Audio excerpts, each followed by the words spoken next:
Good evening once again, fellow Toastmasters. Now, I'm here to evaluate our co-Toastmaster, Mr. Eliver John Cardona. And I just want to clarify, this is not the third speech, this is the second, right? Second. All right, the second. So, I will be, again, reiterating the purpose for the sake of the audience, because the one that I read, was based on another form. Now, the purpose of the project is to present a speech on a topic, receive feedback, and apply the feedback to a second speech. Now, you've seen the second speech. And of course, to demonstrate that he or she was able to apply all the feedback that he received in the first one. Now, for the benefit of the speaker and also of the audience, the one that was given to him as evaluation by the first evaluator last 2 weeks, if I'm not mistaken, was about attention and unpreparedness and lack of confidence in presenting. And the evaluator also said that there should be some points when it comes to giving PowerPoints. Now, as far as all these requirements are concerned, I felt that you really delivered, on spot. So you were able to be more prepared here. You addressed your lack of confidence. You had a lot of bullets and PowerPoints here, and also you were able to release the tension a little, right? Now, how can we improve on that? By the way, before anything else, before the other recommendation, I would also like to give you the points that are really powerful, okay? Now, I felt that your vocal variety is something to be reckoned with, because you really have a nice voice, and the tone of your voice, your pitch is just good for public speaking. Very nice. You're very enthusiastic here on stage. I felt that you really are trying hard to become a better speaker, and it showed. It really exuded, all right? And also, when it comes to what we call commanding presence, I felt that you were really here. Okay, because there are a lot of speakers that, they just pass, just like passing by. But you were here, you were there, you were present. Now, your topic is about pushing yourself, and it's very relevant nowadays, right? And, you just keep on doing this because you will be improving more and more in in the coming days.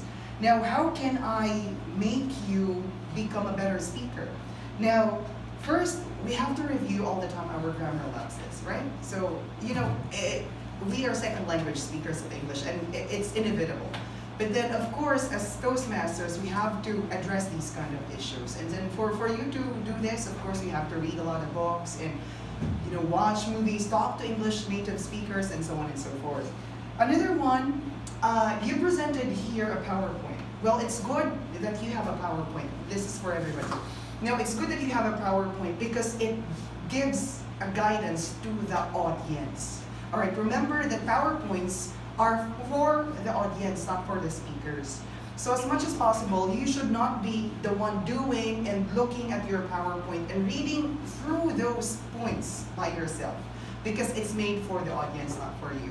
Again, I also noticed here that you had a lot of points though, because the other evaluator said that you lacked points. I felt that you had a lot of points. When it comes to giving speeches, as much as possible, you have to limit it around 2 to 3 points. If it's more than 3, it's very hard to digest already. So it's not, recommendable. Another one is the use of jargons. Now, I believe you're an engineer, if I'm not mistaken. Yes. I'm an engineer. And the tendency is for you to use your words that you're using in your field to an audience like this. Well, I cannot really blame you for that, because most of you here are engineers, and you can, relate to each other. But then how about for the others? So as much as possible, we have to make it basic. We have to make it as simple as possible, something that connects to all audience. I heard the words mitigate. Now, mitigate is a little legal, because that's what we also use in the legal, field, and also a little jargon for, let's say, for teachers, because we don't usually use that in the classroom. Now, there are more, and so on and so forth. All right, now again, another one, I felt that you were giving a lot of concepts. it's just about concepts of how to push yourselves, and you're giving tips on how to push oneself. But I felt that you should, incorporate more personal stories of yours so that we would feel that you're more credible in talking about this kind of things. More than, beside these points, I have no other things to discuss about.